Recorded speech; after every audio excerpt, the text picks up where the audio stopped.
ಭಸ್ಮವಾಗುವ ಭೂಮಿಯೊಂದಿಗೆ ಅಂತರಿಕ್ಷವು ಅಂತ್ಯವಾಗುತ್ತಾ ಅಂತ ಹೇಳಿ. ತುಂಬ ಜನರಿಗೆ ಅಂಶದ ಹೆಸರು ಕೇಳಿದ ತಕ್ಷಣ ಅಂಶ ಏನು ಅಂತ ಹೇಳಿ ಅರ್ಥ ಆಗಿರೋದಿಲ್ಲ. ಒಂದೆರಡು ನಿಮಿಷ ಅದ್ರ ಬಗ್ಗೆ ಮಾತಾಡಿ ಅಂಶ ಏನು ಅಂತ ಹೇಳಿ ಮೊದಲು ಅರ್ಥ. ನಿಮಗೆ ಗೊತ್ತಿರೋ ಹಾಗೆ ಭೂಮಿ ಒಂದಲ್ಲ ಒಂದು ದಿನ ಅಳಿದು ಹೋಗುತ್ತೆ. ಅಷ್ಟು ವರ್ಷಗಳಾಗಿದ ತಕ್ಷಣ ಭೂಮಿ ಅನ್ನುವಂತಹದ್ದು ಅಂತ್ಯ ಆಗುತ್ತೆ. ಅದಾಗಿದ ತಕ್ಷಣ ನಾವೆಲ್ಲಿಗೆ ಹೋಗೋದು ಅಂತ ಹೇಳಿ ಮನುಷ್ಯ ಪ್ರಶ್ನೆ ಹುಟ್ಟಿ, ಪ್ರಶ್ನೆಗಳಿಗೆ ಉತ್ತರ ಬೇಕು ಅಂತ ಹೇಳಿ ಅವರು ಹಲವಾರು ಸೈಂಟಿಫಿಕ್ ರಿಸರ್ಚ್ಗಳನ್ನು ಕೈಗೊಂಡು ರಿಸರ್ಚ್ ಮಾಡಿ, ಅಥವಾ ಬೇರೆ ಗ್ರಹಗಳೆಲ್ಲ ಒಂದ್ಸತಿ ಹೋಗಿ ನೋಡಿ, ಚಂದ್ರನನ್ನು ನೋಡಿ, ಅಥವಾ ಮಾರ್ಸ್ ಅಂತ ಏನಿದೆಯಲ್ಲ ಪ್ಲಾನೆಟ್, ಮಂಗಳ ಗ್ರಹ, ಅದನ್ನು ನೋಡಿ ಇದನ್ನೆಲ್ಲ ಪರಿಶೀಲನೆ ಮಾಡ್ಕೊಂಡು ಬರ್ತಾ ಇದ್ದಾರೆ. ಏನಕ್ಕೋಸ್ಕರ ಗೊತ್ತಾ? ಈ ಭೂಮಿ ಒಂದು ದಿನ ಅಂತ್ಯ ಆಗುತ್ತೆ. ಈ ಭೂಮಿ ಏನಾದರೂ ಅಂತ್ಯ ಆದರೆ ನಾವು ಹೋಗಿ ಇನ್ನೊಂದು ಕಡೆ ಇರಲಿಕ್ಕೆ ನಮಗೊಂದು ಸ್ಥಳ ಬೇಕಲ್ವಾ? ಸೊ ಅದಕ್ಕೋಸ್ಕರ ಮನುಷ್ಯರೆಲ್ಲ ಇನ್ನೊಂದು ಕಡೆ, ಅಂದರೆ ಭೂಮಿ ಅಲ್ಲದೆ ಬೇರೆ ಗ್ರಹಗಳಲ್ಲಿ, ಚಂದ್ರನ ಮೇಲೋ ಅಥವಾ ಇನ್ನೊಂದು ಯಾವುದೋ ಗ್ರಹದ ಮೇಲೋ ಸ್ಥಳ ಹುಡುಕಿ ತಮ್ಮ ನಿವಾಸಕ್ಕೆ ಅಲ್ಲಿ ಸಿದ್ಧ ಮಾಡಬೇಕು ಅನ್ನುವಂಥ ಆಲೋಚನೆ. ಅದಕ್ಕೋಸ್ಕರನೇ ನಾವು ಆಲೋಚನೆ ಮಾಡ್ತಿರೋದು ಈ ಅಂಶ.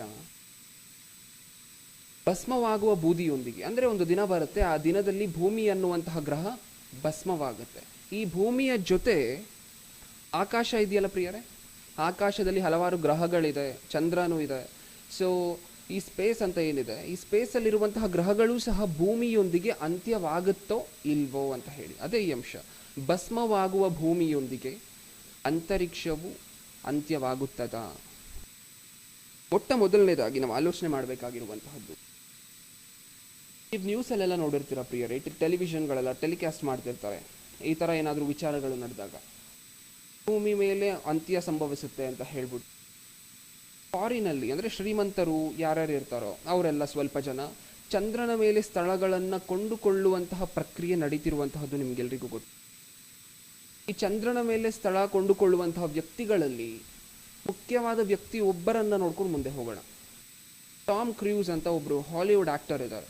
ಸೊ ಇವರು ಸಹ ಹಲವಾರು ಕೋಟ್ಯಾಂತರ ರೂಪಾಯಿಗಳನ್ನು, ಹಲವಾರು $1 ಬಿಲಿಯನ್ ಕೊಟ್ಟು ಚಂದ್ರನ ಮೇಲೆ ಸ್ಥಳ ಖರೀದಿ ಮಾಡಿರುವಂತಹದ್ದು ನಮಗೆ ಗೊತ್ತಿದೆ. ಮನುಷ್ಯರು ಚಂದ್ರನ ಮೇಲೆ ಸ್ಥಳಗಳನ್ನು ಖರೀದಿ ಮಾಡ್ತಿದ್ದಾರೆ. ಏನಕ್ಕೋಸ್ಕರ? ಭೂಮಿ ಅಂತ್ಯವಾದರೆ ಅಲ್ಲಿ ಹೋಗಿ ನಿವಾಸಿಸ್ಬೋದು ಅಂತ ಹೇಳಿ. ಎರಡನೇದಾಗಿ ನಮ್ಮ ಭಾರತ ದೇಶಕ್ಕೆ ಬಂದರೆ, ಭಾರತ ದೇಶದಲ್ಲಿ ಮೊಟ್ಟ ಮೊದಲನೇದಾಗಿ ಸ್ಥಳ ಕೊಂಡುಕೊಂಡಂತಹ ವ್ಯಕ್ತಿ ಅಂತ ಹೇಳಿ ಯೋಚನೆ ಮಾಡಿದಾಗ ವಿಜಯವಾಡದ ಒಬ್ಬ ವ್ಯಕ್ತಿ, ನಮಗೆ ಆಂಧ್ರ ಪ್ರದೇಶ ರಾಜ್ಯದಲ್ಲಿರುವಂತಹ ವಿಜಯವಾಡ ಅನ್ನುವಂತಹ ಜಿಲ್ಲೆಯಲ್ಲಿರುವಂತಹ ಒಬ್ಬ ವ್ಯಕ್ತಿ ಸಹ ಚಂದ್ರನ ಮೇಲೆ ಸ್ಥಳವನ್ನು ಕೊಂಡುಕೊಂಡಿದ್ದಾರೆ. ಹಾಗಾದರೆ ಏನಕ್ಕೋಸ್ಕರ ಕೊಂಡ್ಕೊಂಡಿದ್ದಾರೆ? ಮತ್ತೆ ಒಮ್ಮೆ ಆಲೋಚನೆ ಮಾಡಿ ನೋಡಿ. ತಮ್ಮನ್ನು ತಾವು ಉಳಿಸ್ಕೋಬೇಕು. ಒಂದು ದಿನ ಬರುತ್ತೆ, ಭೂಮಿಯ ಆ ದಿನ ಅಂತ್ಯ ಆಗತ್ತೆ. ಆ ದಿನದಲ್ಲಿ ನಾವು ಇನ್ನೊಂದು ಕಡೆ ಹೋಗಿ ಜೀವನ ಮಾಡಲಿಕ್ಕೆ ನಮಗೆ ಒಂದು ಮನೆ ಅಥವಾ ಒಂದು ನಿವಾಸ ಸ್ಥಳ ಅನ್ನುವಂತಹದ್ದು ಬೇಕಾಗಿರುತ್ತೆ. ಅದಕ್ಕೋಸ್ಕರ ಮುಂಜಾಗ್ರತೆಯಾಗಿ, ಮುನ್ನೆಚ್ಚರಿಕೆಯಾಗಿ ಬೇರೆ ಗ್ರಹಗಳ ಮೇಲೆ ಸ್ಥಳಗಳನ್ನು ಕೊಂಡುಕೋತಾ ಇದ್ದಾರೆ ಪ್ರಿಯರೇ. ಹಾಗಾದರೆ ಎಷ್ಟು ಥರ ಭೂಮಿ ಅಂತ್ಯ ಆಗತ್ತೆ ಅಂತ ಹೇಳಿ ಪ್ರಪಂಚ ಅಂದ್ಕೊಂಡಿದೆ ಅಂತ ಹೇಳಿ ಒಂದೆರಡು ನಿಮಿಷ ಆಲೋಚನೆ ಮಾಡಿ. ಎಷ್ಟು ಥರ ಈ ಭೂಮಿ ಅನ್ನುವಂತಹದ್ದು ಅಂತ್ಯ ಆಗಬಹುದು? ಮೊಟ್ಟ ಮೊದಲನೇದಾಗಿ ಮನುಷ್ಯರ ದೃಷ್ಟಿಗೆಲ್ಲ ಬರುವಂತಹದ್ದು ಪಲ್ಯೂಷನ್ ಅನ್ನುವಂತಹದ್ದು. ಈ ಭೂಮಿ ಸಾಕಷ್ಟು ಪಲ್ಯೂಷನ್ನಿಂದ ತುಂಬೋಗ್ತಿದೆ. ದಿನಗಳಲ್ಲಿ pH ಲೆವೆಲ್ಸ್ ಎಲ್ಲ ಜಾಸ್ತಿ ಆಗಿದೆ. ಸೊ ಕಾರ್ಬನ್ ಮೊನಾಕ್ಸೈಡ್ ಅಂತ ಏನಿದೆ, ವೆಹಿಕಲ್ಸಿಂದ ಆಗಿರ್ಬೋದು, ವಾಹನಗಳಿಂದ ಆಗಿರ್ಬೋದು, ಅಥವಾ ಇನ್ನು ಯಾವುದೋ ಈ ಫ್ಯಾಕ್ಟ್ರಿಗಳಿಂದ ಆಗಿರ್ಬೋದು, ಈ ಆದಂತಹ ಇಂಡಸ್ಟ್ರಿಗಳಿಂದ ಬರುವಂತಹ ಹೊಗೆಯಿಂದ, ಅಂದರೆ ಸ್ಮೋಕ್ ಅಂತ ನಾವೇನು ಕರಿತೀವಿ, ಆ ಸ್ಮೋಕಲ್ಲಿ ಕಲುಷಿತ ಪದಾರ್ಥಗಳಿರುತ್ತೆ, ಟಾಕ್ಸಿನ್ಸ್ ಅಂತ ನಾವೇನು ಕರಿತೀವಲ್ವ ಪ್ರಿಯರೇ, ಪಾಯ್ಸನಸ್ ಸಬ್ಸ್ಟೆನ್ಸ್ ಅಂತ ಹೇಳಿ.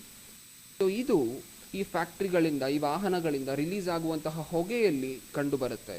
ಸೊ ಅದಕ್ಕೋಸ್ಕರ ಈ ಪೊಲ್ಯೂಷನ್ ಹೆಚ್ಚಾಗ್ತಾ ಆಗ್ತಾ ಆಗ್ತಾ ಒಂದು ದಿನ ಬರುತ್ತೆ. ಆ ದಿನದಲ್ಲಿ ಈ ಭೂಮಿಗೆ ಅಂತ್ಯ ಅನ್ನುವಂತಹದ್ದು ಈ ಪಲ್ಯೂಷನ್ ಮುಖಾಂತರನೇ ಸಂಭವಿಸುತ್ತೆ ಅಂತ ಹೇಳಿ ಸ್ವಲ್ಪ ಜನ ಹೇಳ್ತಾರೆ. ಇದು ಮೊದಲನೇ ವರ್ಗದ ಜನ. ಎರಡನೇದಾಗಿ, ಭೂಮಿ ಅನ್ನುವಂತಹದ್ದು ಒಂದೇ ಒಂದು ಗ್ರಹ, ಅಂದರೆ ಈ ಸೋಲಾರ್ ಸಿಸ್ಟಮಲ್ಲಿ ಭೂಮಿ ಅನ್ನುವಂತಹದ್ದು ಒಂದು ಗ್ರಹ ಮಾತ್ರ. ಹಲವಾರು ಬೇರೆ ರೀತಿಯಾದಂತಹ ಗ್ರಹಗಳು, ಹಲವಾರು ಬೇರೆ ರೀತಿಯಾದಂತಹ ಹೆವೆನ್ಲಿ ಬಾಡೀಸ್ ಅಂತ ನಾವೇನು ಕರಿತೀವಿ, ಅಂದರೆ ಸ್ಪೇಸಲ್ಲಿ, ಅಂತರಿಕ್ಷದಲ್ಲಿ ಹಲವಾರು ಶರೀರಗಳು ಅಂದರೆ ಕಲ್ಲುಗಳಾಗಿರ್ಬೋದು, ದೊಡ್ಡ ದೊಡ್ಡ ರೀತಿಯ ಕಲ್ಲುಗಳನ್ನು ನಾವು ಆಸ್ಟ್ರಾಯ್ಡ್ ಅಂತ ಹೇಳಿ ಕರಿತೀವಿ ಪ್ರಿಯರೇ. ಆ ರೀತಿಯಾದಂತಹ ಕಲ್ಲುಗಳೆಲ್ಲ ಸ್ಪೇಸ್ ಅನ್ನುವಂತಹದ್ದು ಏನಿದೆ, ಈ ಅಂತರಿಕ್ಷ ಅನ್ನುವಂತಹದ್ದು, ಅದರಲ್ಲಿ ಸುತ್ತುತ್ತಾ ಇರುತ್ತೆ. ಭೂಮಿ ಹೇಗೆ ಸೂರ್ಯನ ಸುತ್ತುತ್ತಾ ಇರುತ್ತೋ ಹಾಗೆ ಅಂತರಿಕ್ಷದಲ್ಲಿ ಕಲ್ಲುಗಳು, ದೊಡ್ಡ ದೊಡ್ಡ ಗಾತ್ರದ ಕಲ್ಲುಗಳು ಸಹ ಅಂತರಿಕ್ಷದಲ್ಲಿ ಆ ಕಲ್ಲುಗಳು ಒಮ್ಮೆ ಬಂದು ಭೂಮಿಗೆ ಅಪ್ಪಳಿಸುವಂತಹದ್ದು ಖಂಡಿತವಾಗಿ ಅಪ್ಪಳಿಸುತ್ತೆ. ಅದು ಬಂದು ಭೂಮಿಗೆ ಹೊಡೆದಾಗ ಭೂಮಿ ಅನ್ನುವಂತಹದ್ದು ನಾಶವಾಗಿ ಹೋಗುತ್ತೆ. ಇದು ಎರಡನೇ ವರ್ಗದ ಜನ. ಮೊದಲನೇ ವರ್ಗದ ಜನ ಹೇಗೆ ನಾಶನವಾಗುತ್ತೆ ಅಂತ ಹೇಳಿ ಅನ್ಕೋತಿದ್ದಾರೆ, ಪಲ್ಯೂಷನ್ನ ಮುಖಾಂತರ. ಇನ್ನು ಎರಡನೇ ವರ್ಗದ ಜನ ಹೇಗೆ ಅನ್ಕೊಂಡಿದ್ದಾರೆ, ಅಂತರಿಕ್ಷದಲ್ಲಿ ಹಾರಾಡುವಂತಹ ಆಸ್ಟ್ರಾಯ್ಡ್ಗಳು ಭೂಮಿಯನ್ನು ಬಂದು ಹೊಡೆದಾಗ ಭೂಮಿ ಅನ್ನುವಂತಹದ್ದು ನಾಶವಾಗುತ್ತೆ. ಸೊ ಇದು ಎರಡನೇ ವರ್ಗದ ಜನ ಆಲೋಚನೆ ಮಾಡ್ತಿರುವಂತಹ ಇನ್ನು ಮೂರನೇ ವರ್ಗದ ಜನರ ಹತ್ರ ಹೋಗೋಣ ಪ್ರಿಯರೇ. ದೇಶದಲ್ಲಿ ಯುದ್ಧಕ್ಕೆ ಪ್ರತಿ ದೇಶವೂ ಸಹ ಯಾವಾಗಲೂ ಸಿದ್ಧವಾಗಿರುತ್ತೆ. ಹಾಗಾದರೆ ಯುದ್ಧಕ್ಕೆ ಬೇಕಾಗಿರುವಂತಹ ವಸ್ತುಗಳೇನು? ಬಾಂಬ್ಗಳು ಬೇಕು, ನ್ಯೂಕ್ಲಿಯರ್ ವೆಪನ್ಸ್ ಇರಬೇಕು, ಆಟಮ್ ಬಾಂಬ್ಗಳು ಬೇಕು. ಅಂದರೆ ಸಾಕಷ್ಟು ರೀತಿಯಾದಂತಹ ಡೆಡ್ಲಿ ವೆಪನ್ಸ್, ಮರಣಕರವಾದಂತಹ ಆಯುಧಗಳು ಈ ಪ್ರಪಂಚದ ದೇಶಗಳಲ್ಲಿ ಸ್ಟಾಕ್ ಆಗಲೇ ಮಾಡ್ಕೊಂಡು ಇಟ್ಕೊಂಡಿದ್ದಾರೆ. ಒಂದು ವೇಳೆ ಯುದ್ಧ ನಡೆದರೆ ನಮ್ಮ ದೇಶವನ್ನು ನಾವು ಕಾಪಾಡಿಕೊಳ್ಳಿಕ್ಕೆ ಇದೆಲ್ಲ ಉಪಯೋಗಿಸ್ಬೇಕು ಅಂತ ಹೇಳಿ ಪ್ರತಿ ದೇಶವೂ ಸಹ ತನ್ನ ಡಿಫೆನ್ಸ್ ಡಿಪಾರ್ಟ್ಮೆಂಟಲ್ಲಿ ಆಯುಧಗಳನ್ನು, ವೆಪನ್ಸನ್ನು ಸಿದ್ಧ ಮಾಡಿಕೊಂಡು ಇಟ್ಕೊಂಡಿದೆ. ಒಂದು ಎಸ್ಟಿಮೇಷನ್ನ ಪ್ರಕಾರ ಪ್ರಿಯರೇ, ಅಂದರೆ ಒಂದು ಅಂದಾಜಿನ ಪ್ರಕಾರ, ಈ ಭೂಮಿಯಲ್ಲಿ ಇರುವಂತಹ ಪ್ರತಿಯೊಂದು ದೇಶಗಳು ಸಹ ಸಿದ್ಧ ಮಾಡ್ಕೊಂಡು ಇಟ್ಕೊಂಡಿರುವಂತಹ ವೆಪನ್ಸ್, ಎಷ್ಟು ವೆಪನ್ಸನ್ನು ಸಿದ್ಧ ಮಾಡಿ ಇಟ್ಕೊಂಡಿದ್ದಾರೆ ಅಂತ ಹೇಳಿ ಆಲೋಚನೆ ಮಾಡಿ. ಭೂಮಿಯನ್ನು 100 ಸಾರಿ ನಾಶನ ಮಾಡುವಷ್ಟು ಆಯುಧಗಳು ಅಂದರೆ ವೆಪನ್ಸ್ ಈಗಾಗಲೇ ಸಿದ್ಧವಾಗಿ ಭದ್ರಪಡಿಸಲ್ಪಟ್ಟಿದೆ ಅಂತ ಹೇಳಿ ನಮಗೆ ಗೊತ್ತಾಗುತ್ತೆ. ಭೂಮಿ ಇರುವಂತಹದ್ದು ಒಂದೇ. ಈ ಭೂಮಿಯಂತಹ ಗ್ರಹಗಳು 100 ಗ್ರಹಗಳಿದ್ರೂ ಸಹ ಅದಷ್ಟನ್ನೂ ಸಹ ನಾಶನ ಮಾಡುವಂತಹ ವೆಪನ್ಸ್ ಈಗಾಗಲೇ ಪ್ರಪಂಚ ದೇಶಗಳು ತಮ್ಮ ಹತ್ರ ಸಿದ್ಧ ಮಾಡಿಕೊಂಡು ಇಟ್ಕೊಂಡಿದೆ. ಅದಕ್ಕೆ ಹೇಳ್ತಾರೆ, ಒಂದು ವೇಳೆ 3ನೇ ಪ್ರಪಂಚ ಯುದ್ಧ ಏನಾದರೂ ನಡೆದರೆ, 2 ಪ್ರಪಂಚ ಯುದ್ಧಗಳಾಗಿದೆಯಲ್ಲ ಪ್ರಿಯರೇ, ಹಾಗೆ 3ನೇ ಪ್ರಪಂಚ ಯುದ್ಧ ಏನಾದರೂ ಸಂಭವಿಸಿದ್ರೆ ಏನು ಗೊತ್ತಾ, ಎಲ್ಲ ದೇಶಗಳು ಸಹ ತಮ್ಮ ಆಯುಧಗಳನ್ನು ಆಚೆ ತೆಗಿಬೇಕಾಗತ್ತೆ. ಎಲ್ಲ ದೇಶಗಳು ಸಹ ಆಯುಧಗಳನ್ನು ತೆಗೆದು ಪ್ರಯೋಗ ಮಾಡಲಿಕ್ಕೆ ಶುರು ಮಾಡಿದ್ರೆ ಭೂಮಿ ಅನ್ನುವಂತಹ ಗ್ರಹ ನಾಶನ ಆಗಲಿಕ್ಕೆ 10 ರಿಂದ 20 ಸೆಕೆಂಡ್ಗಳು ಸಾಕು ಪ್ರಿಯರೇ. ಆದರೆ ಇದು ಮೂರನೇ ವರ್ಗದ ಜನ. ಮೊದಲನೇ ವರ್ಗದ ಜನ ಏನು ಅನ್ಕೊಂಡಿದ್ರು, ಹೇಗೆ ನಾಶನ ಆಗುತ್ತೆ ಈ ಭೂಮಿ ಅನ್ಕೊಂಡಿದ್ರು, ಪೊಲ್ಯೂಷನ್. ಇನ್ನು ಎರಡನೇ ವರ್ಗದ ಜನ ಆಸ್ಟ್ರಾಯ್ಡ್ ಬಂದು ಹೊಡೆಯುತ್ತೆ. ಇನ್ನು ಮೂರನೇ ವರ್ಗದ ಜನ, ಒಂದು ವೇಳೆ 3ನೇ ಪ್ರಪಂಚ ಯುದ್ಧ ಸಂಭವಿಸಿದ್ರೆ ಭೂಮಿ ಅಂತ್ಯವಾಗುವುದು. ಇನ್ನು 4ನೇ ವರ್ಗದ ಜನರ ಹತ್ರ ಸೂರ್ಯನ ಕಿರಣಗಳು ಭೂಮಿಯ ಮೇಲೆ ಬಂದು ಬೀಳಬೇಕಾದ್ರೆ ಎಲ್ಲ ಕಿರಣಗಳು ಸಹ ಭೂಮಿಯ ಮೇಲೆ ಬಂದು ಬೀಳೋದು. ಕೊಡುವಂತಹ ಬೆಳಕಿನಲ್ಲಿ ಬಹುತೇಕ ಕಿರಣಗಳಲ್ಲಿ ನಮಗೆ ಹಾರ್ಮ್ಫುಲ್ ಆಗಿರುವಂತಹ ರೇಸ್ ಏನಿರುತ್ತೆ, ಅಂದರೆ ಈ ಮನುಷ್ಯರಿಗೆ ಅಪಾಯ ಸೃಷ್ಟಿ ಮಾಡುವಂತಹ ಕಿರಣಗಳೇನಿರುತ್ತೆ, ಆ ಕಿರಣಗಳನ್ನು ಭೂಮಿಯಿಂದ ಆಚೆ ತಡೆಯಲಿಕ್ಕೆ ದೇವರು ಭೂಮಿ ಸುತ್ತ ಒಂದು ಪದರವನ್ನು ಹಾಕಿದ್ದಾರೆ. ಯಾವ ಪದರ? ಓಝೋನ್ ಅಂತ ಹೇಳಿ ಕರಿತೀವಿ. ಭೂಮಿ ಸುತ್ತ ಒಂದು ಪದರ ಇದೆ, ಲೇಯರ್ ಅಂತ ಹೇಳಿ ಕರಿತೀವಿ. ಆ ಲೇಯರ್ ಏನಕ್ಕೋಸ್ಕರ ಇಟ್ಟಿದ್ದಾರೆ? ಸೂರ್ಯನಿಂದ ಬರುವಂತಹ ಕಿರಣಗಳು ಡೈರೆಕ್ಟ್ ಆಗಿ ಭೂಮಿಗೆ ತಾಕಬಾರ್ದು, ಅಲ್ಲಿಂದ ಫಿಲ್ಟರ್ ಆಗಿ ಒಳಗಡೆ ಬರಬೇಕು. ಸೊ ಇದಕ್ಕೋಸ್ಕರ ಓಝೋನ್ ಅನ್ನುವಂತಹದ್ದನ್ನು ದೇವರು. 4ನೇ ವರ್ಗದ ಜನ ಹೇಳುವಂತಹ ಮಾತೇನು ಗೊತ್ತಾ, ಓಝೋನ್ ಲೇಯರ್ಗೆ ಹಲವಾರು ಪಲ್ಯೂಷನ್ ಇಂದ ರಂಧ್ರಗಳು ಏರ್ಪಟ್ಟಿದೆ. ಅಂದರೆ ಓಝೋನ್ ಲೇಯರ್ ಅಲ್ಲಿ ಹೋಲ್ಸ್ ಅನ್ನುವಂತಹದ್ದು ಸೃಷ್ಟಿಯಾಗಿದೆ. ಈ ಓಝೋನ್ ಹೋಲ್ಸ್ನ ಮುಖಾಂತರ ಸೂರ್ಯನಿಂದ ಬರುವಂತಹ ಕಿರಣಗಳು ಡೈರೆಕ್ಟ್ ಆಗಿ ಭೂಮಿಗೆ ತಾಕುವಂತಹ ಎಲ್ಲ ಸನ್ನಿವೇಶಗಳು ಮುಂದೆ ನಮಗೆ ಕಾಣ್ತಿದೆ. ಹಾಗಾದರೆ ಇದರಿಂದನೂ ಸಹ ಭೂಮಿ ಅನ್ನುವಂತಹದ್ದು ನಾಶ ಆಗ್ಬೋದು. ಇದು 4ನೇ ವರ್ಗದ ಜನ ಹೇಳುವಂತಹ ಮಾತು. 5ನೇದಾಗಿ ಜನ ಏನೆಲ್ಲ ಮಾತಾಡ್ತಾರೆ ಭೂಮಿ ಅಂತ್ಯ ಆಗಲಿಕ್ಕೆ ಅಂತ ಹೇಳಿ ನಾವು ಆಲೋಚನೆ ಮಾಡ್ತಾ ಇದ್ದೀವಿ ಪ್ರಿಯರೇ, ಮೊದಲನೇದಾಗಿ. ಇನ್ನು 5ನೇದಾಗಿ ಬರ್ತಾ ಇತ್ತೀಚಿನ ವರ್ಷಗಳಲ್ಲಿ ಉಷ್ಣಾಂಶ ಅನ್ನುವಂತಹದ್ದು, ಅಂದರೆ ಹೀಟ್ ಅನ್ನುವಂತಹದ್ದು ಜಾಸ್ತಿ ಆಗ್ತಿದೆ, ಟೆಂಪರೇಚರ್ ಅನ್ನುವಂತಹದ್ದು ಜಾಸ್ತಿ ಆಗ್ತಿದೆ. ಒಂದು 50 ವರ್ಷಗಳ ಹಿಂದೆ ಟೆಂಪರೇಚರನ್ನು ಅಬ್ಸರ್ವ್ ಮಾಡಿ, 25 ಡಿಗ್ರಿ 30 ಡಿಗ್ರಿ ಆವ್ರೇಜ್ ಇತ್ತು ಬೇಸಿಗೆ ಕಾಲದಲ್ಲಿ. ಈಗ 50 ಡಿಗ್ರಿ ಮುಟ್ತಿದೆ ಪ್ರಿಯರೇ. ಪ್ರಪಂಚ ದೇಶಗಳಲ್ಲಿ 50 ಡಿಗ್ರಿ ಮುಟ್ಟುತ್ತಿದೆ ಬೇಸಿಗೆ ಕಾಲದಲ್ಲಿ. ಅಂದರೆ ಈ ರೀತಿ ಅತಿ ಹೆಚ್ಚಾದ ಉಷ್ಣಾಂಶದಿಂದ ಹಿಮಾಲಯದಲ್ಲಿ, ಹಾಗೆ ಬೇರೆ ಬೇರೆ ಕಡೆ ಬೆಟ್ಟಗಳಿರುತ್ತಲ್ವ ಪ್ರಿಯರೇ, ಮಂಜಿನ ಬೆಟ್ಟಗಳಿರುತ್ತಲ್ವ, ಈ ಉಷ್ಣಾಂಶ ಜಾಸ್ತಿ ಆದಂತೆ ಈ ಮಂಜಿನ ಬೆಟ್ಟಗಳಲ್ಲಿರುವಂತಹ ಮಂಜು, ಐಸ್ ಅಂತ ಏನು ಕರಿತೀವಲ್ಲ, ಈ ಐಸ್ ಅನ್ನುವಂತಹದ್ದು ಕರಗಿದ್ರೆ ಏನಾಗುತ್ತೆ, ಮಂಜು ಕರಗಿದ್ರೆ ಏನಾಗುತ್ತೆ, ನೀರಾಗತ್ತೆ. ಈ ಮಂಜು ಕರಗಿ ಅತಿ ಹೆಚ್ಚಾದ ಉಷ್ಣಾಂಶದಿಂದ ಮಂಜು ಕರಗಿ ಸಮುದ್ರದ ಮಟ್ಟ ಜಾಸ್ತಿ ಆಗ್ತಿದೆ. ಸೊ ಸಮುದ್ರದ ಮಟ್ಟ ಜಾಸ್ತಿ ಆಗ್ತಾ ಆಗ್ತಾ ಕೋಸ್ಟಲ್ ಏರಿಯಾಸ್ ಅಂತ ನಾವೇನು ಕರಿ, ಸಮುದ್ರದ ಅಕ್ಕಪಕ್ಕ ಇರುವಂತಹ ಎಲ್ಲ ಊರುಗಳು, ಎಲ್ಲ ದೇಶಗಳು ಸಹ ಮುಚ್ಚಿ ಹೋಗ್ತಾ ಇದೆ. ಸೊ ಇದು 5ನೇ ವರ್ಗದ ಜನ ಹೇಳುವಂತಹ ಮಾತು ಏನು, ಅತಿ ಹೆಚ್ಚಾದ ಉಷ್ಣಾಂಶದಿಂದ ಐಸ್ ಅಂದರೆ ಮಂಜಿನ ಪರ್ವತಗಳೇನಿರುತ್ತೆ, ಈ ಮಂಜಿನ ಪರ್ವತಗಳಲ್ಲಿರುವಂತಹ ಮಂಜು ಕರಗಿ ಸಮುದ್ರದ ಮಟ್ಟ ಜಾಸ್ತಿ ಆದರೆ ಅದರಿಂದನೂ ಸಹ ಭೂಮಿಗೆ ಅಂತ್ಯ ಆಗ್ಬೋದು. ಆದರೆ 5 ವರ್ಗದ ಜನ ಹೇಳುವಂತಹ ಮಾತನ್ನು ನಾವು ನೋಡಿದ್ದೀವಿ ಪ್ರಿಯರು. ಈ ಅಂಶ ಏನು, ಭಸ್ಮವಾಗುವ ಭೂಮಿಯೊಂದಿಗೆ ಅಂತರಿಕ್ಷವು ಅಂತ್ಯವಾಗುತ್ತಾ. ಅಂದರೆ ನಾವು ಮೊದಲನೇದಾಗಿ ನೋಡಿದ್ದೇನು, ಈ ಭೂಮಿ ನಾಶನ ಆಗುತ್ತೆ ಅಂತ ಹೇಳಿ ಬೇರೆ ಗ್ರಹಗಳಲ್ಲಿ ಜನರು ಸ್ಥಳವನ್ನು ಕೊಂಡ್ಕೋತಾ ಇದ್ದಾರೆ. ಅವ್ರು ಹೆಂಗೆ ನಾಶನವಾಗುತ್ತೆ ಅಂತ ಅವ್ರು ಅನ್ಕೋತಿದ್ದಾರೆ. ಈ 5 ಕಾರಣಗಳನ್ನು ನೋಡಿ, ಈ ಥರ ಹಲವಾರು ಕಾರಣಗಳನ್ನು ಇವರು ನೋಡಿದ್ದಾರೆ. ಹಾಗಾದರೆ ಭೂಮಿ ಸೃಷ್ಟಿ ಮಾಡಿರುವಂತಹ ವ್ಯಕ್ತಿ ಯಾರು, ಕರ್ತರಾಗಿರುವಂತಹ ದೇವರು. ಒಂದು ಮಾತನ್ನು ಆದಿಕಾಂಡ 1ನೇ ಅಧ್ಯಾಯ 1ನೇ ವಚನ, ಈ ಮಾತನ್ನು ಒಮ್ಮೆ ಓದಿ ಪ್ರಿಯರು. ಆದಿಕಾಂಡ 1ನೇ ಅಧ್ಯಾಯ 1ನೇ ವಚನ.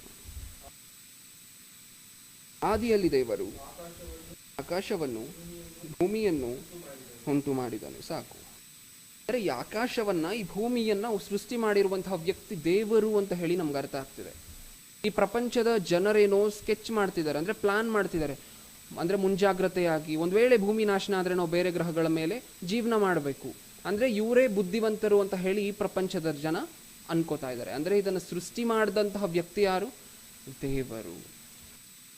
ಹಾಗಾದರೆ ಈ ಭೂಮಿ ನಾಶನ ಆದರೆ ಬೇರೆ ಗ್ರಹಕ್ಕೆ ಹೋಗಿ ವಾಸ ಮಾಡ್ಬೋದೋ ಮಾಡಬಾರ್ದು ಅಂತ ಹೇಳಿ ಯಾರು ಹೇಳಬೇಕು, ದೇವರು ಹೇಳಬೇಕು. ನಾವೇನೋ ಬೇರೆ ಗ್ರಹಕ್ಕೆ ಹೋಗಿ ಅಲ್ಲಿ ಆರಾಮಾಗಿ ಒಂದು ಮನೆ ಕಟ್ಕೊಂಡು ಅಲ್ಲೊಂದು ಏರಿಯಾವನ್ನು ಸೃಷ್ಟಿ ಮಾಡಿ ಅಲ್ಲೊಂದು ದೇಶವನ್ನು ಮಾಡಿ ಅಲ್ಲೂ ಒಂದು ಪ್ರಧಾನಿ, ಅಲ್ಲೂ ನಾವು ದೋಚ್ಕೊಬೋದು ಅಂತ ಈ ಮನುಷ್ಯರು ಅನ್ಕೋತಿದ್ದಾರೆ. ಈ ಭೂಮಿ ನಾಶನ ಆದರೆ ನಾವು ಬೇರೆ ಗ್ರಹಕ್ಕೆ ಹೋಗಿ ವಾಸ ಮಾಡ್ಬೋದೋ ಇಲ್ವೋ ಅಂತ ಹೇಳಿ ದೇವರೇ ಹೇಳಬೇಕು.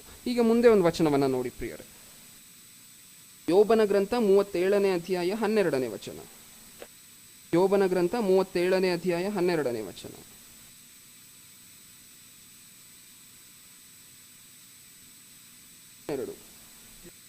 ಸಿಡಿಲುಗಳು ಭೂಮಂಡಲದಲ್ಲೆಲ್ಲ ತಾನು ವಿಧಿಸುವುದನ್ನೇ ಮಾಡಲಿ ಎಂದು ಅವುಗಳನ್ನು ನಡೆಯಿಸಿ ಸುತ್ತಮುತ್ತಲು ತಿರುಗಿಸುವನು. ತೆಲುಗು ಬೈಬಲ್ ಯಾರ ಹತ್ರನಾದರೂ ಇದ್ರೆ ಪ್ರಿಯರೇ ಈ ವಚನವನ್ನು ಒಮ್ಮೆ ಓದಿ. ಯೋಬನ ಗ್ರಂಥ 37ನೇ ಅಧ್ಯಾಯ 12ನೇ ವಚನ.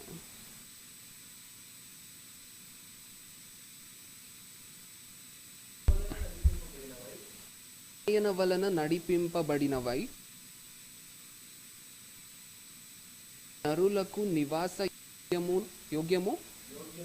ಯೋಗ್ಯమైన ಭೂಗೋಳము ಪದವನ್ನು ಬಳಕೆ ಮಾಡ್ತಿದ್ದಾರೆ ದೇವರು. ಕನ್ನಡದಲ್ಲಿ ಸ್ವಲ್ಪ ಟ್ರಾನ್ಸ್ಲೇಷನ್ ಮಾಡಬೇಕಂದ್ರೆ ಆ ಪದ ಬಿಟ್ಟು ಹೋಗಿದೆ, ಅಂದರೆ ನಮಗೆ ಅರ್ಥ ಆಗ್ಬೇಕಂತ ಹೇಳಿ ಆ ರೀತಿ ಟ್ರಾನ್ಸ್ಲೇಟ್ ಆಗಿದೆ. ಅದು నరులకు నివాస ಯೋಗ್ಯమైన ಭೂಗೋಳము మీద ಬಳಕೆ ಮಾಡಿದ್ದಾರೆ ದೇವರು. ಅದರ ಅರ್ಥ ಏನು ಪ್ರಿಯರೇ, ಮನುಷ್ಯರು ನಿವಾಸಕ್ಕೆ ಯೋಗ್ಯವಾಗಿರುವಂತಹ ಭೂಮಿ ಮೇಲೆ, ಹೌದಲ್ವಾ, ಕನ್ನಡದಲ್ಲಿದೆ ಅಲ್ವಾ ಅರ್ಥ. ಹಾಗಾದರೆ ದೇವರ ಪ್ರಕಾರ ಮನುಷ್ಯರ ನಿವಾಸಕ್ಕೆ ಯೋಗ್ಯವಾಗಿರುವಂತಹ ಏಕೈಕ ಗ್ರಹ ಯಾವುದು? ನಾವೇನು ಅನ್ಕೊಂಡಿದ್ವಿ ಇಷ್ಟು ದಿನ, ಬೇರೆ ಗ್ರಹದ ಮೇಲೆ ಹೋಗಿ ಭೂಮಿ ಏನಾದರೂ ನಾಶನ ಆದರೆ ಬೇರೆ ಗ್ರಹದ ಮೇಲೆ ಹೋಗಿ ವಾಸ ಮಾಡ್ಬೋದು. ಆದರೆ ದೇವರು ಏನು ಹೇಳ್ತಿದ್ದಾರೆ, ಮನುಷ್ಯರ ನಿವಾಸಕ್ಕೆ ಯೋಗ್ಯವಾಗಿರುವಂತಹ ಏಕೈಕ ಗ್ರಹ ಅಂದರೆ ಈ ಸೃಷ್ಟಿಯಲ್ಲಿ ಅದು ಏನಕ್ಕೋಸ್ಕರ ಸೃಷ್ಟಿ ಮಾಡಬೇಕಿತ್ತು ಪ್ರಿಯರೇ ಈ ಭೂಮಿಯನ್ನು? ಇಷ್ಟು ಕಷ್ಟಪಟ್ಟು ಬೇರೆ ಗ್ರಹದ ಮೇಲೆ ಮರಗಳಿದೆಯಾ? ಇಲ್ಲ. ಬೇರೆ ಗ್ರಹದ ಮೇಲೆ ಗಿಡಗಳು ಅಥವಾ ನಮಗೆ ಬೇಕಾಗಿರುವಂಥ ಗಾಳಿ ಇದೆಯಾ? ಹೋಗ್ಲಿ, ಇಲ್ಲ. ಬೇರೆ ಗ್ರಹದ ಮೇಲೆ ನೀರು ಸಿಗುತ್ತಾ? ಇಲ್ಲ. ದಿನಗಳು ಅಂದರೆ 6 ದಿನಗಳು ಅಂದರೆ ಕೋಟ್ಯಾನುಕೋಟಿ ವರ್ಷಗಳು ಕಷ್ಟಪಟ್ಟು ಈ ಭೂಮಿಯನ್ನು ದೇವರು ಸೃಷ್ಟಿ ಮಾಡಲಿಕ್ಕೆ ಕಾರಣ ಏನು? ತನ್ನ ಮಕ್ಕಳು ಯಾವುದೇ ಕುಂದು ಕೊರತೆ ಇಲ್ಲದಂತೆ ಈ ಭೂಮಿಯ ಮೇಲೆ ನಿವಾಸ ಅದಕ್ಕೋಸ್ಕರ ಕಷ್ಟಪಟ್ಟು ಈ ಭೂಮಿಯನ್ನು ಸೃಷ್ಟಿ ಮಾಡಿದ್ದಾರೆ ದೇವರು. ಅದಕ್ಕೋಸ್ಕರ ಒಂದು ಮಾತನ್ನು ಬರ್ತಿದ್ದಾರೆ ಆದಿಕಾಂಡದಲ್ಲಿ. ಆ ಮಾತನ್ನು ನೋಡಿ ಪ್ರಿಯರೇ, ಆದಿಕಾಂಡ 1ನೇ ಅಧ್ಯಾಯ 28ನೇ ವಚನ. ಆದಿಕಾಂಡ 1ನೇ ಅಧ್ಯಾಯ 28. ದೇವರು ಅವರನ್ನು ಆಶೀರ್ವದಿಸಿ, ನೀವು ಬಹು ಸಂತಾನ ಉಳ್ಳವರಾಗಿ ಹೆಚ್ಚಿರಿ, ಭೂಮಿಯಲ್ಲಿ ತುಂಬಿಕೊಂಡು ಅದನ್ನು ವಶ ಮಾಡಿಕೊಳ್ಳಿರಿ. ಸಾಕು. ಅಂದರೆ ಇಲ್ಲಿ ಇನ್ನೊಂದು ಮಾತನ್ನು ಹೇಳ್ತಿದ್ದಾರೆ. ಆಜ್ಞೆ ಕೊಡ್ತಿರುವಂತಹದ್ದು ಯಾರಿಗೆ? ಆದಾಮ ಮತ್ತು ಹವ್ವರಿಗೆ, ಹೌದಲ್ವಾ? ಸೊ ಇವ್ರು ಕೊಡ್ತಿರುವಂತಹ ಆಜ್ಞೆ ಏನು? ನೀವು ಬಹು ಸಂತಾನ ಉಳ್ಳವರಾಗಿ ಹೆಚ್ಚಿರಿ. ಯಾವ ಗ್ರಹವನ್ನು ವಶ ಮಾಡ್ಕೊಳ್ಳಿ? ಚಂದ್ರಗ್ರಹವನ್ನು ವಶ ಮಾಡ್ಕೊಳ್ಳಿ ಅಂತ ಹೇಳ್ತಿದ್ದಾರಾ? ಅಥವಾ ಮಾರ್ಸನ್ನು ವಶ ಮಾಡ್ಕೊಳ್ಳಿ ಅಂತ ಹೇಳ್ತಿದ್ದಾರಾ? ಇಲ್ಲ ಅಲ್ವಾ? ಏನಂತ ಹೇಳ್ತಿದ್ದಾರೆ? ಭೂಮಿಯಲ್ಲಿ ತುಂಬಿಕೊಂಡು ಅದನ್ನು ವಶ ಮಾಡಿ. ಮನುಷ್ಯರ ನಿವಾಸಕ್ಕೆ ದೇವರು ಕೈಯಾರೆ ಸೃಷ್ಟಿ ಮಾಡಿರುವಂತಹ ಗ್ರಹ ಯಾವುದು? ಮತ್ತೆ ಭೂಮಿನೇ. ಅದು ಯಾವುದೂ ಸಹ ಮನುಷ್ಯರ ನಿವಾಸಕ್ಕೋಸ್ಕರ ಸೃಷ್ಟಿಯಾಗಿರುವಂತಹದ್ದು. ಮತ್ತೆ ನಿಮ್ಮ ಮನಸ್ಸಿನಲ್ಲಿ ಒಂದು ಪ್ರಶ್ನೆ ಬರ್ಬೋದು, ಹಾಗಾದ್ರೆ ಅದನ್ನ ಏನಕ್ಕೋಸ್ಕರ ಸೃಷ್ಟಿ ಮಾಡಿದ್ರು ದೇವರು?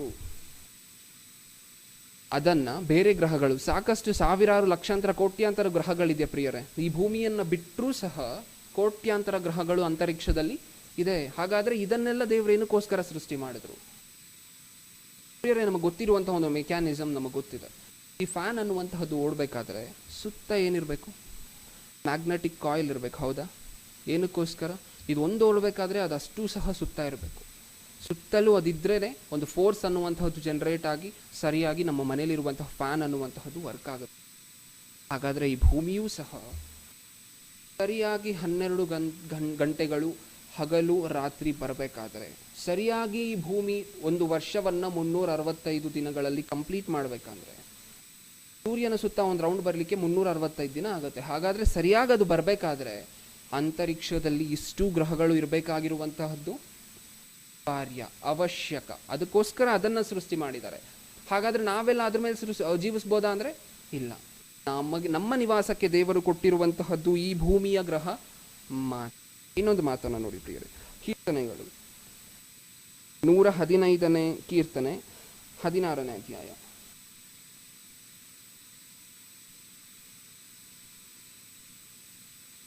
ಕೀರ್ತನೆ 16ನೇ ವಚನ.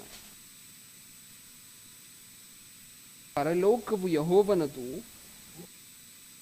ಭೂಲೋಕವನ್ನು ನರಸಂತಾನಕ್ಕೆ ಕೊಟ್ಟಿದ್ದಾನೆ. ಮತ್ತೆ ಏನು ಹೇಳ್ತಿದ್ದಾರೆ ದೇವರು? ಪರಲೋಕ ಯಾರ್ದು? ದೇವ್ರದು. ಹಾಗಾದ್ರೆ ನಮ್ಮ ನಿವಾಸಕ್ಕೆ ಏನು ಕೊಟ್ಟಿದ್ದಾರೆ ದೇವರು? ಭೂಲೋಕವನ್ನು ನರಸಂತಾನಕ್ಕೆ, ಅವರ ನಿವಾಸಕ್ಕೆ ಕೊಟ್ಟಿದ್ದಾರೆ ಅಂತ ಹೇಳಿ ನಮ್ಗೆ ಅರ್ಥ. ಅಂದ್ರೆ ಇದರಿಂದ ನಮ್ಗೆ ಅರ್ಥ ಮತ್ತೆ ಮತ್ತೆ ಮತ್ತೆ ಸತ್ಯವೇದದಲ್ಲಿ ಬರ್ಸಿರುವಂತಹ ವಚನ ಏನು? ಭೂಲೋಕ ಮಾತ್ರ ನಾವು ನಿವಾಸಕ್ಕೆ ಯೋಗ್ಯವಾಗಿದೆ. ಈ ಭೂಲೋಕವನ್ನ ಮಾತ್ರ ದೇವರು ನರಸಂತಾನಕ್ಕೆ ಕೊಟ್ಟಿದ್ದಾರೆ. ಯಾವ ಗ್ರಹವನ್ನೂ ಸಹ ನರಸಂತಾನರ ನಿವಾಸಕ್ಕೋಸ್ಕರ ದೇವರು ಸೃಷ್ಟಿ ಮಾಡಿಲ್ಲ. ಈ ಭೂಮಿ ಸರಿಯಾದ ಸಮಯದಲ್ಲಿ ತಿರುಗಬೇಕು, ಅದಕ್ಕೋಸ್ಕರ ಈ ಗ್ರಹಗಳೆಲ್ಲ ಓಡ್ತಿದೆ. ಹಾಗಾದ್ರೆ ಮನುಷ್ಯರ ನಿವಾಸಕ್ಕೆ ಅನುಗುಣವಾಗಿರುವಂತಹ ಏಕೈಕ ಗ್ರಹ ಅಂತ ಹೇಳಿದ್ರೆ ಅದು ಭೂಮಿ. ಪ್ರಿಯರೇ, ಈಗ ನಾವು ಆಲೋಚನೆ ಮಾಡಬೇಕಾಗಿರುವಂತಹದ್ದು ಒಂದಿದೆ. ಸೋಲಾರ್ ಸೆಂಟ್ರಿಕ್ ಥಿಯರಿ ಅಂತ ಹೇಳಿ ಒಬ್ಬ ಸೈಂಟಿಸ್ಟ್ ಈ ಒಂದು ಥಿಯರಿಯನ್ನು ಪ್ರಪೋಸ್ ಮಾಡಿದ್ರು. ಅವರ ಹೆಸರು ಕಾಪರ್ನಿಕಸ್ ಅಂತ ಹೇಳಿ. ಇವ್ರೇನು ಹೇಳಿದ್ರು ಅಂತ ಹೇಳಿದ್ರೆ, ಈ ಎಂಟೈರ್ ಯೂನಿವರ್ಸ್ ಇದೆಯಲ್ಲ ಪ್ರಿಯರೇ, ನೀವು ಆಗಾಗ ಮೊಬೈಲ್ಗಳಲ್ಲಿ ನೋಡಿದಾಗ ಎಲ್ಲ ಗ್ರಹಗಳನ್ನು ಹಾಕಿ ಎಲ್ಲ ಒಂದು ಕತ್ತಲಿನ ಜಾಗದಲ್ಲಿ ಎಲ್ಲ ಗ್ರಹಗಳು ಇರುವಂತಹದ್ದನ್ನು ನೀವು ನೋಡ್ತಾ ಇರ್ತೀರ. ಹಾಗಾದರೆ ಇಷ್ಟು ಯೂನಿವರ್ಸ್ ಏನಿದೆ, ಅಂತರಿಕ್ಷ ಏನಿದೆ, ಈ ಪೂರ್ತಿ ಅಂತರಿಕ್ಷಕ್ಕೆ ಮಧ್ಯಸ್ಥಾನ ಯಾವ್ದು ಗೊತ್ತಾ? ಸೂರ್ಯ ಅಂತ ಹೇಳಿ ಈ ಒಂದು ವಿಜ್ಞಾನಿ ಒಂದು ಥಿಯರಿಯನ್ನು ಪ್ರಪೋಸ್ ಮಾಡಿದ್ರು. ಈ ಥಿಯರಿ ಹೆಸರು ಸೋಲಾರ್ ಸೆಂಟ್ರಿಕ್ ಥಿಯರಿ ಹೇಳಿ ಕರಿತೀವಿ. ಸೋಲಾರ್ ಸೆಂಟ್ರಿಕ್ ಥಿಯರಿ ಅಂದರೆ ಏನು? ಈ ಅಂತರಿಕ್ಷಕ್ಕೆ ಮಧ್ಯಸ್ಥಾನ ಆಗಿರುವಂತಹದ್ದು ಸೂರ್ಯ ಅಂತ ಹೇಳಿ. ಇನ್ನೊಂದು ಸ್ವಲ್ಪ ವರ್ಷಗಳಾಗತ್ತೆ, ಇನ್ನೊಬ್ಬ ವಿಜ್ಞಾನಿ ಬಂದು ಇದು ತಪ್ಪು, ಸೂರ್ಯ ಈ ಎಂಟೈರ್ ಯೂನಿವರ್ಸ್ಗೆ ಅಂದರೆ ಈ ಒಂದು ಅಂತರಿಕ್ಷಕ್ಕೆ ಸೂರ್ಯ ಅನ್ನುವಂತಹದ್ದು ಮಧ್ಯಸ್ಥಾನದಲ್ಲಿ ಇಲ್ಲ, ಬದಲಿಗೆ ಯಾವುದು ಮಧ್ಯಸ್ಥಾನದಲ್ಲಿದೆಯೋ ಗೊತ್ತಾ? ಭೂಮಿ ಅನ್ನುವಂತಹ ಗ್ರಹ, ಅಂದರೆ ನಾವಿರುವಂತಹ ಭೂಮಿ ಅನ್ನುವಂತಹ ಗ್ರಹವೇ ಈ ಒಂದು ಅಂತರಿಕ್ಷಕ್ಕೆ ಯೂನಿವರ್ಸ್ಗೆ ಮಧ್ಯಸ್ಥಾನದಲ್ಲಿದೆ ಅಂತ ಹೇಳಿ ಈ ಸೈಂಟಿಸ್ಟ್ ಬಂದು ಒಂದು ಥಿಯರಿಯನ್ನು ಪ್ರಪೋಸ್ ಮಾಡಿದ್ರು. ಇದರ ಹೆಸರು ಜಿಯೋಸೆಂಟ್ರಿಕ್. ಹಾಗಾದರೆ ಈ ವಿಜ್ಞಾನಿ ಈ ಜಿಯೋಸೆಂಟ್ರಿಕ್ ಥಿಯರಿ ಕೊಟ್ಟಂತಹ ಈ ವಿಜ್ಞಾನಿ ಹೆಸರು ಟಾಲಮಿ ಅಂತ ಹೇಳಿ. ಸೊ ಈ ವಿಜ್ಞಾನಿ ಇತ್ತೀಚಿನ ದಿನಗಳಲ್ಲಿ ಒಂದು ಥಿಯರಿಯನ್ನು ಕೊಟ್ಟಿದ್ದಾರೆ ಪ್ರಿಯರೇ. ಹಾಗಾದರೆ ಸತ್ಯವೇದ ಸೂರ್ಯ ಈ ಒಂದು ಯೂನಿವರ್ಸ್ ಅಂದರೆ ಈ ಒಂದು ಅಂತರಿಕ್ಷದ ಮಧ್ಯಸ್ಥಾನದಲ್ಲಿಲ್ಲ, ಭೂಮಿನೇ ಈ ಒಂದು ಅಂತರಿಕ್ಷದ ಮಧ್ಯಸ್ಥಾನದಲ್ಲಿದೆ ಅಂತ ಹೇಳಿ ಯೋಬನ ಗ್ರಂಥದಲ್ಲೇ ಹೇಳಿದೆ. ಆ ಮಾತನ್ನು ನೋಡ್ಕೊಂಡು ಮುಂದೆ ಹೋಗೋಣ. ಯೋಬನ ಗ್ರಂಥ 38ನೇ ಅಧ್ಯಾಯ 33ನೇ ವಚನ. ಯೋಬನ ಗ್ರಂಥ 38ನೇ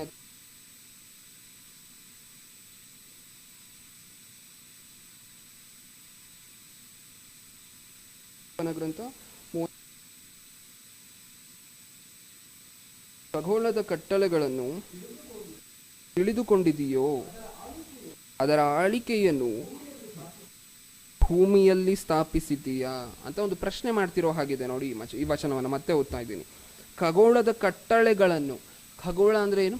ಮೊಟ್ಟ ಮೊದಲಿಗೆ ಕಾಸ್ಮೋಸ್ ಅಂತ ನಾವೇನು ಕರಿತೀವಿ, ಯೂನಿವರ್ಸ್ ಟೋಟಲ್ ಆಗಿ ಈ ಗ್ರಹಗಳೆಲ್ಲ ಯಾವ ಜಾಗದಲ್ಲಿದೆಯೋ ಅಷ್ಟು ಜಾಗಕ್ಕೆ ನಾವು ಕೊಟ್ಟಿರುವಂತಹ ಹೆಸರೇನು? ಖಗೋಳ. ಈಗ ಖಗೋಳದ ಕಟ್ಟಳೆಗಳನ್ನು ಕಟ್ಟಳೆ ಅಂತ ಹೇಳಿದ್ರೆ ಲಿಮಿಟ್ ಪ್ರಿಯರೇ. ಅಂದರೆ ಈ ಮನೆ ಅನ್ನುವಂಥದ್ದು ಒಂದು ಲಿಮಿಟಲ್ಲಿದೆ ಅಲ್ವಾ, ಅಲ್ಲೊಂದು ಗೋಡೆ ಇದೆ, ಇಲ್ಲೊಂದು ಗೋಡೆ, ಇದೊಂದು ಲಿಮಿಟ್ ಈ ಮನೆಗೆ. ಅದೇ ಥರ ಯೂನಿವರ್ಸ್ಗಿರುವಂತಹ ಲಿಮಿಟ್ ನಿನ್ನ ಕೈಯಲ್ಲಿ ಏನಾದರೂ ಗುರುತಿಸೋಕ್ಕಾಗಿದೆಯಾ? ಈಗಿನ ಶಾಸ್ತ್ರವೇತ್ತರು ಅಂದರೆ ಈಗಿನ ಸೈಂಟಿಸ್ಟ್ಗಳು ಸಹ ಇದನ್ನು ಗುರುತಿಸಿಲ್ಲ ಪ್ರಿಯರೇ. ಅಂದರೆ ಯೂನಿವರ್ಸ್ ಅನ್ನುವಂತಹದ್ದು ಎಷ್ಟು ದೊಡ್ಡದಾಗಿದೆ ಅಂತ ಹೇಳಿ ಈಗಿನ ಸೈಂಟಿಸ್ಟ್ಗಳು ಸಹ ಇನ್ನೂ ಸಹ ಗುರುತಿಸೋಕ್ಕಾಗಿಲ್ಲ. ಮುಂದೆ ಖಗೋಳದ ಕಟ್ಟಳೆಗಳನ್ನು ತಿಳಿದುಕೊಂಡಿದೆಯೋ, ಅದರ ಆಳಿಕೆಯನ್ನು ಭೂಮಿಯಲ್ಲಿ ಸ್ಥಾಪಿಸಿದೀಯಾ? ಅಂದರೆ ಏನು? ಇಂಗ್ಲಿಷಲ್ಲಿ ಗವರ್ನಮೆಂಟ್. ಈ ದೇಶದ ಗವರ್ನಮೆಂಟ್ ಎಲ್ಲಿ ಸ್ಥಾಪಿತವಾಗಿದೆ? ಸೆಂಟ್ರಲ್ ಗವರ್ಮೆಂಟು ಇಂಡಿಯಾ ದೇಶದ್ದು ಎಲ್ಲಿ ಹೌದಲ್ವ? ಏನಕ್ಕೋಸ್ಕರ ಅಲ್ಲಿ ಸ್ಥಾಪಿತವಾಗಿದೆ? ಈ ದೇಶದ ಸರ್ಕಾರ ಅನ್ನುವಂತಹದ್ದು ಮುಖ್ಯವಾಗಿರುವಂತಹದ್ದು ಈ ದೇಶದ ಬಹುತೇಕ ಮಧ್ಯಭಾಗದಲ್ಲಿ ಇರಬೇಕು. ಸೊ ಅದಕ್ಕೋಸ್ಕರ ಅದನ್ನು ಅಲ್ಲಿ ಸ್ಥಾಪಿತ ಮಾಡಿದ್ದಾರೆ. ಹಾಗಾದರೆ ಇಡೀ ಖಗೋಳಕ್ಕೆ ಅಂದರೆ ಎಂಟೈರ್ ಯೂನಿವರ್ಸ್ಗೆ ಕೇಂದ್ರ ಸ್ಥಾನ ಅಂದರೆ ಪ್ರಭುತ್ವ, ಗವರ್ನಮೆಂಟ್ ಅನ್ನುವಂಥದ್ದು ಎಲ್ಲಿದೆ? ಭೂಮಿಯ ಮೇಲೆ. ಅದೇ ಹೇಳ್ತಿದೆ ಯೋಬನ ಗ್ರಂಥ. ನಾವೇನು ಅಂದ್ಕೊಂಡಿದ್ವಿ? ಒಂದು ವೇಳೆ ಈ ಭೂಮಿ ನಾಶನ ಆದರೆ ಒಂದಷ್ಟು ಕೋಟ್ಯಾಂತರ ರೂಪಾಯಿಗಳನ್ನು ಮಾಡ್ಕೊಂಡಿಟ್ಕೊಂಡು ಒಂದು ಕಾಲ ಬರುತ್ತೆ, ಒಂದೇನಾದರೂ ಒಂದು ಸಿಗ್ನಲ್ ಬಂದರೆ ಆ ಸಮಯದಲ್ಲಿ ಬೇರೆ ಗ್ರಹಕ್ಕೆ ಹೋಗಿ ಅಲ್ಲಿ ನೀಟಾಗಿ ಒಂದು ಪಾಯವನ್ನು ಹಾಕಿ ಮನೆಯನ್ನು ಕಟ್ಟಿ ಅಲ್ಲೂ ಸಹ ನಾವೇ ರಾಜರಾಗಿ ಇರ್ಬೋದು. ಇದೇ ಅಲ್ವಾ ಮನುಷ್ಯರು ಕಂಡಂತಹ ಕನಸು? ಇದೆ ಅಲ್ವಾ? ದೇವರು ಅದಕ್ಕೆ ಏನು ಹೇಳ್ತಿದ್ದಾರೆ? ಎಂಟೈರ್ ಯೂನಿವರ್ಸ್ಗೆ ಗವರ್ನಮೆಂಟ್ ಅನ್ನುವಂತಹದ್ದೇ ಈ ಭೂಮಿಯ ಮೇಲೆ ಇದೆ. ಇದಕ್ಕೊಂದು ಉದಾಹರಣೆಯನ್ನು ತಗೊಂಡು ಯೋಚನೆ ಮಾಡಿ ನೋಡೋಣ ಪ್ರಿಯರೇ. ಒಂದು ಬಿಲ್ಡಿಂಗನ್ನು ಕಟ್ಟಬೇಕಾದ್ರೆ, ಒಂದು ಬಿಲ್ಡಿಂಗನ್ನು ಕಟ್ಟಿದ ಮೇಲೆ ಅದರಲ್ಲಿ ಏನೇನಿರುತ್ತೆ ಪ್ರಿಯರೇ? ಹಾಲ್ ಇರುತ್ತೆ, ಬೆಡ್ರೂಮ್ ಇರುತ್ತೆ, ಕಿಚನ್ ಇರುತ್ತೆ. ಸೊ ಎಲ್ಲ ರೀತಿಯಾದಂತಹ ಸೌಕರ್ಯಗಳು ಸಹ ಬಿಲ್ಡಿಂಗಲ್ಲಿ ಇರುತ್ತೆ. ಇದು ನಮಗೆ ಗೊತ್ತಿರುವಂತಹ ವಿಚಾರ.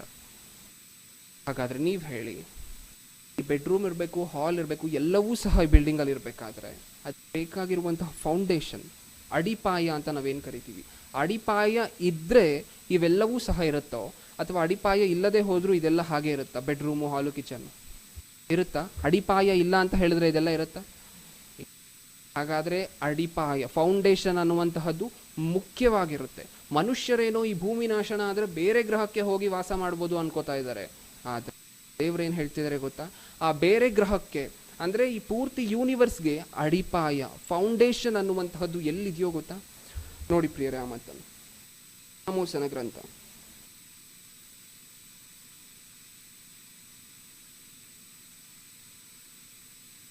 10ನೇ ಅಧ್ಯಾಯ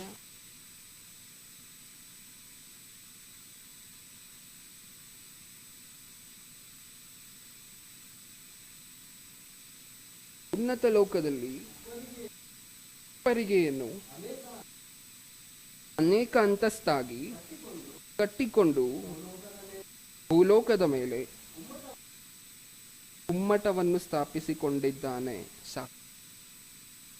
ಅಂದರೆ ನಾವು ಈಗ ತಾನೇ ಒಂದು ಉದಾಹರಣೆಯನ್ನು ಆಲೋಚನೆ ಮಾಡಿ ನೋಡಿದ್ವಿ. ಒಂದು ಬಿಲ್ಡಿಂಗ್ ಅನ್ನು ಎಷ್ಟೇ ಅಂತಸ್ತು ಕಟ್ಟಬೇಕಂದ್ರೂ ಸಹ ಫೌಂಡೇಶನ್ ಅನ್ನುವಂತಹದ್ದು ಹಾಕಬೇಕು. ಅದೇ ಥರ ಈ ಸೃಷ್ಟಿಯಲ್ಲಿ ಎಷ್ಟೇ ಕೋಟ್ಯಾಂತರ ಗ್ರಹಗಳಿದ್ರೂ ಸಹ ಅದೆಲ್ಲಕ್ಕೂ ಸಹ ಫೌಂಡೇಶನ್, ಅಡಿಪಾಯ ಅನ್ನುವಂತಹದ್ದು.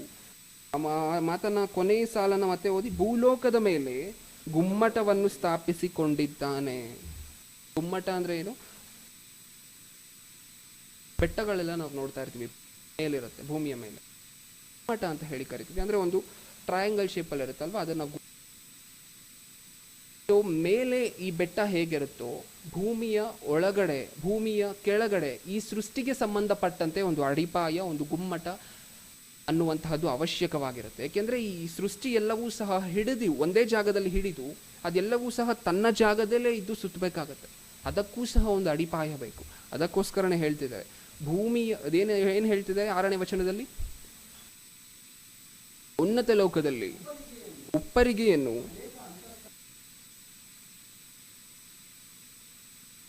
ಭೂಲೋಕದ ಮೇಲೆ ಗುಮ್ಮಟವನ್ನು ಸ್ಥಾಪಿಸಿಕೊಂಡಿದೆ. ಉನ್ನತ ಲೋಕದಲ್ಲಿ ಏನೇನೋ ಇದೆ, ಅದು ಬೇರೆ ಯಾವತ್ತಾದ್ರೂ ನಾವು ನೋಡೋಣ.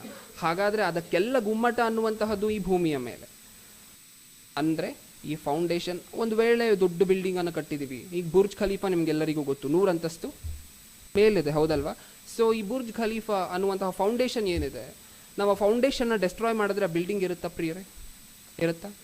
ಹಾಗಾದರೆ ನಾವು ಬೇರೆ ಭೂಮಿ ಒಂದು ವೇಳೆ ನಾಶನ ಆಗುತ್ತೆ ಅಂತ ಅಂದ್ಕೊಳ್ಳಿ, ಅಡಿಪಾಯ ನಾಶನ ಆದರೆ ಆ ಗ್ರಹ ಹಾಗೆ ಇರುತ್ತಾ ಇಲ್ವಾ?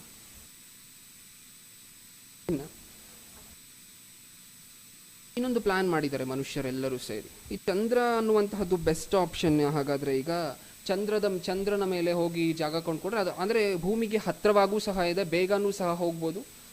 ಅಲ್ಲಿ ಜಾಗ ಕೊಂಡ್ಕೊಳ್ಳುವಂತಹದ್ದು ಈಗ ಸುಲಭವಾಗೂ ಇದೆ. ಯಾಕೆಂದರೆ ಒಂದು ಏಜೆನ್ಸಿ ಆ ಒಂದು ಚಂದ್ರನ ಮೇಲೆ ಜಾಗವನ್ನು ಮಾರಾಟ ಮಾಡಲಿಕ್ಕೆ ಒಂದು ಕೆಲಸವನ್ನು ಕೈಗೊಂಡಿದೆ. ಸೊ ಆ ಏಜೆನ್ಸಿ ಹತ್ರ ಹೋಗಿ ನಾವು ಪೇ ಮಾಡಿ ಕೊಂಡ್ಕೊಂಡ್ರೆ ಈಸಿಯಾಗಿ ಅಲ್ಲಿ ಜಾಗ ನಮಗೆ ಸಿಗತ್ತೆ. ಸೊ ಚಂದ್ರ ಅನ್ನುವಂತಹದ್ದು ಬೆಸ್ಟ್ ಆಪ್ಷನ್ ಆಗಿರುತ್ತೆ ನಮಗೆ ಅಂತ ಹೇಳಿ ಚಂದ್ರನ ಮೇಲೆ ಹೋಗೋಕ್ಕೆ ಪ್ಲಾನ್ ಮಾಡಿದ್ದಾರೆ.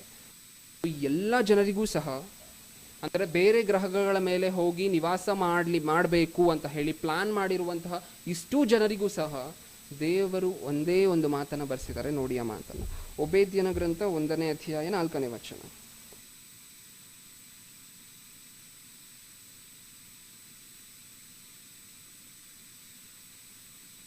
ಓಬೇದ್ಯನ ಗ್ರಂಥ 1ನೇ 4ನೇ ವಚನ. ಅಂದರೆ ಮನುಷ್ಯರಿಗೆ ದೇವರು ಮಾಡ್ತಿರುವಂತಹ ಚಾಲೆಂಜ್ ಇದು. ನಾವೆಲ್ಲೋ ಹೋಗಿ ಎಲ್ಲೋ ನಿವಾಸ ಮಾಡಬೇಕು ಅಂತ ಹೇಳಿ ಅನ್ಕೊಂಡಿದಾರಲ್ವ, ಅದಕ್ಕೋಸ್ಕರ. ಹೌದು ಪ್ರಿಯರು, ನೀನು ಹದ್ದಿನಂತೆ ಮೇಲಕ್ಕೆ ಏರಿದರೂ, ನಿನ್ನ ಗೂಡು ನಕ್ಷತ್ರ ಮಂಡಲದಲ್ಲಿ ನೆಲೆಗೊಂಡಿದ್ದರೂ, ಅಂದ್ರೆ ಒಂದು ನಿಮಿಷ, ನಿನ್ನ ಗೂಡು ನಕ್ಷತ್ರ ಮಂಡಲದಲ್ಲಿ ನೆಲೆಗೊಂಡಿದ್ದರು. ಅಂದ್ರೆ ಈ ಭೂಮಿ ಒಂದ್ ವೇಳೆ ನಾಶನ ಆದ್ರೆ ನಾವೇನ್ ಪ್ಲಾನ್ ಮಾಡಿದ್ವಿ ಆಗ ಮನುಷ್ಯರೆಲ್ಲ ಸೇರಿ ಅಲ್ಲಿ ಹೋಗಿ ಏನ್ ಮಾಡ್ಕೋಬೇಕು? ನಮ್ಮ ಮನೆಗಳನ್ನ ಸ್ಥಾಪಿಸ್ಕೋಬೇಕು. ಅಲ್ಲಿ ಅಷ್ಟೇ ಅಲ್ವಾ, ಅಲ್ಲಿ ಹಾಗೆ ಇರಕ್ಕಾಗತ್ತಾ? ಇಲ್ಲ, ಮನೆಗಳನ್ನ ಅಲ್ಲಿ ಸ್ಥಾಪನೆ ಮಾಡ್ಕೋಬೇಕು. ಇದಕ್ಕೋಸ್ಕರ ಎಲ್ಲ ಮನುಷ್ಯರು ಸೇರಿ ಪ್ಲಾನ್ ಮಾಡಿದ್ರು. ಅಂದರೆ ದೇವರು ಏನು ಹೇಳ್ತಿದ್ದಾರೆ, ನಿನ್ನ ಗೂಡು ನಕ್ಷತ್ರ ಮಂಡಲದಲ್ಲಿ ನೆಲೆಗೊಂಡಿದ್ದರೂ ಅಲ್ಲಿಂದ ನಿನ್ನನ್ನು ಇಳಿಸಿ ಬಿಡುವೆನು.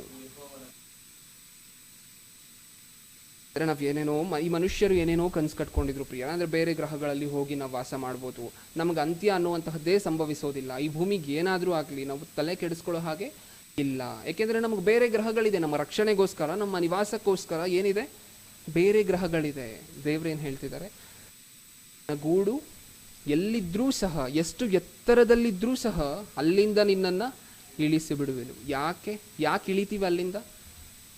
ಈ ಭೂಮಿ ಅನ್ನುವಂತಹದ್ದು ಆ ಗ್ರಹಕ್ಕೆಲ್ಲ ಅಡಿಪಾಯವಾಗಿದೆ. ಸೊ ಅದಕ್ಕೋಸ್ಕರ ಈ ಭೂಮಿಗೆ ಒಂದು ವೇಳೆ ನಾಶನ ಅನ್ನುವಂತಹದ್ದು ಸಂಭವಿಸಿದ್ರೆ, ಈ ಅಡಿಪಾಯ ಅನ್ನುವಂತಹದ್ದಕ್ಕೆ ಅಂದರೆ ಈ ಅಡಿಪಾಯ, ಈ ಫೌಂಡೇಶನ್ ಏನಿದೆ, ಈ ಫೌಂಡೇಶನ್ಗೆ ತೊಂದರೆ ಅನ್ನುವಂತಹದ್ದಾದರೆ ಆ ಗ್ರಹಗಳು ಹಾಗೆ ಇರುತ್ತಾ?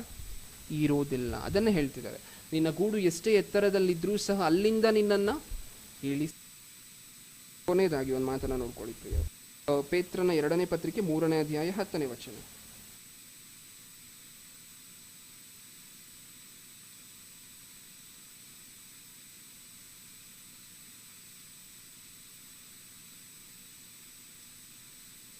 ಅದಕ್ಕೆ ಮುಂಚೆ ಅಂದರೆ ಮನುಷ್ಯರೆಲ್ಲರೂ ಸಹ ಅನ್ಕೊಂಡಿದಾರಲ್ಲ ಬೇರೆ ಗ್ರಹದಲ್ಲಿ ವಾಸ ಮಾಡಬೇಕು ಅಂತ.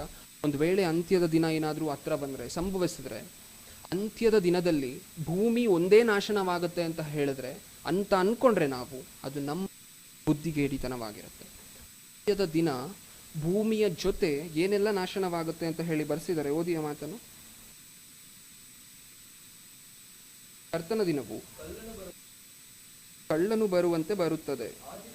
ಆ ದಿನದಲ್ಲಿ ಆಕಾಶಮಂಡಲವು ಮಹಾಘೋಷದಿಂದ ಇಲ್ಲದೆ ಹೋಗುವುದು. ಸೂರ್ಯ ಚಂದ್ರ ಅಂದರೆ ನಾವು ಜಾಗ ತಗೋಬೇಕು ಅಂತ ಅನ್ಕೊಂಡಿದ್ದಲ್ಲಿ ಚಂದ್ರನ ಮೇಲೆ ಅಲ್ವಾ. ಅಂತ್ಯದ ದಿನದಲ್ಲಿ ಏನಾಗುತ್ತಂತೆ,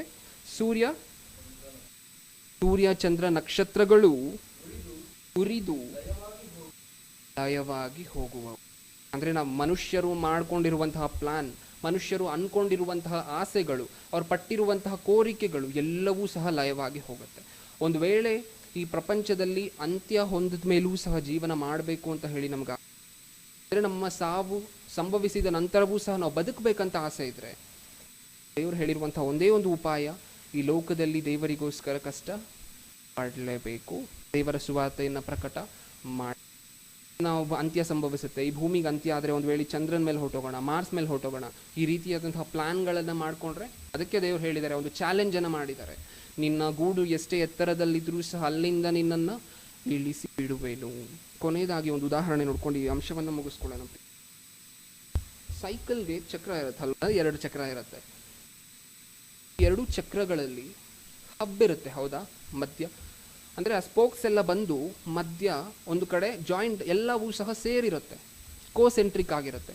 ಆ ಸ್ಪೋಕ್ಸ್ ಎಲ್ಲವೂ ಸಹ ಬಂದು ಸೇರಿರುವಂತಹ ಜಾಗ ಏನಿದೆಯಲ್ಲ, ಅದಕ್ಕೆ ನಾವು ಕೊಟ್ಟಿರುವಂತಹ ಹೆಸರು ಹಬ್ ಅಂತ ಹೇಳಿ ಕರಿತೀವಿ ಆ ಸ್ಥಳವನ್ನು,